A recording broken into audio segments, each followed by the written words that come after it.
Live मध्ये ढिगारे फिगारे सगळे वाहून गेले. पंचनामे यांचं जे आठवण आहे का बाबा पंचनामे करू ते शब्दच करून टाका पंचनाम्याचा म्हणावं. सगळं भरीव मदत द्या मला. आणि कर्जमाफी सुद्धा आता म्हणजे काहीच राहिलं नाही. अवस्था एवढी बिकट झाली. आणि आपल्या इथं भूम तालुक्यामध्येच ती जनावर पण एक्सपायर झाली होती. त्यांचं पत्रक पडलं 85 रुपये गुंठ्याने पडलंय. फवारायला 30 रुपये शेतकऱ्याला एक फवारा करायचा म्हणलं 50 रुपये फवारायला एक फवारायला 30 रुपयांनी कुठं 32 रुपयांनी काय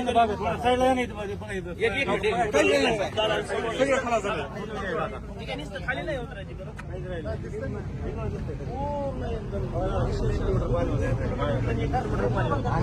गणकापूर म्हणून गाव आहे. सुरुवातच आहे म्हणजे बेडदाहाची सुद्धा सगळीच राज्यात मांजरा पट्टा पूर्ण गेला. आणि आवर्जून तब्येत खराब आहे.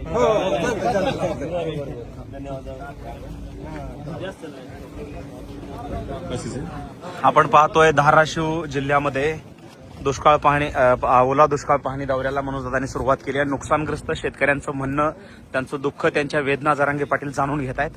धाराशिव जिल्ह्यामध्ये दादांचं आगमन या ठिकाणी झालेलं आहे आणि आता थोड्याच वेळात दादा या ठिकाणी पुढे निघतायत.